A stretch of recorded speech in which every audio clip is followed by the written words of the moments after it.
નમસ્કાર દર્શક મિત્રો, કાનમ એક્સપ્રેસમાં સ્વાગત કરું છું। વાત કરીએ આજના વિશેષ સમાચારની। રવિવારના રોજ કાનમ એક્સપ્રેસ દ્વારા આમોદ નગરમાં આવેલી નુરાની સોસાયટી, જેમાં નાની મોટી સમસ્યા તેમજ રોડ રસ્તા પાણીની સમસ્યાને લઈને ત્યાંના સ્થાનિકો દ્વારા કાનમ એક્સપ્રેસ ન્યૂઝનો સંપર્ક કરવામાં આવ્યો હતો। ત્યારબાદ કાનમ એક્સપ્રેસની ન્યૂઝ દ્વારા ત્યાં જઈ અને સ્થળ તપાસ કરી અને લાઈવ કવરેજ કરવામાં આવ્યું હતું। આ કવરેજનું ઇમ્પેક્ટ આવ્યું છે। નગરપાલિકાએ ગણતરીના કલાકોમાં જ આ જે રોડ ખોદવામાં આવ્યો હતો।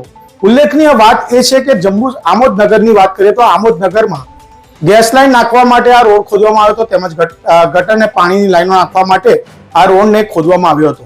જ્યારે વરસાદની સિઝન હોય અને જેના કારણે રાહદારીઓને આવવા જવામાં ભારે હાલાકીનો સામનો કરવો પડતો હોય, 108 એમ્બ્યુલન્સ પણ અંદર આવી શકે તેવી પોઝિશનમાં ન હતું, જેના કારણે સ્થાનિકો દ્વારા મીડિયાનો સંપર્ક કરી મીડિયા બોલાવી ત્યારબાદ નિવેદન ચાલ્યા બાદ 24 કલાકની અંદર જ નગરપાલિકા એક્શનમાં આવી અને નગરપાલિકા દ્વારા પેચવર્ક કરવાની કામગીરી હાથ ધરાઈ છે। ત્યારે ત્યાંના સ્થાનિક રહીશો દ્વારા આ પેચવર્ક શરૂ થતાની સાથે ખુશીનો માહોલ નજરો પડ્યો અને ત્યારે આમોદ નગરપાલિકા તથા કાનમ એક્સપ્રેસ ન્યૂઝનો આભાર વ્યક્ત કર્યો છે।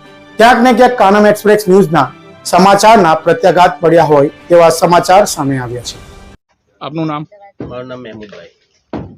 બોલો, નુરાની પાર્ક। અમે 2 દિવસ પહેલાં કાનમ એક્સપ્રેસમાં જાણ કરેલી કે અમારી આ હાલત છે, સોસાયટી અંદર રોડ ગટરના માટે ખોદેલા છે, તે બનેલા નથી અને ઘણા બધા એવા 2-3 પ્રશ્નો છે। એની અંદર આ લોકોએ કાનમ એક્સપ્રેસવાળા જાહેર કરતા નગરપાલિકા જાગૃત થઈ અને અમારા રોડનું કામ અત્યારે કામ ચાલુ છે 2 દિવસથી। એ બદલ અમે આમનો આભાર વ્યક્ત કરીએ છીએ। નગરપાલિકા સ્ટાફ તેમજ કાનમ પ્રેસનો જે છે અમે આભાર વ્યક્ત કરીએ છીએ। Subscribe now and press the bell icon.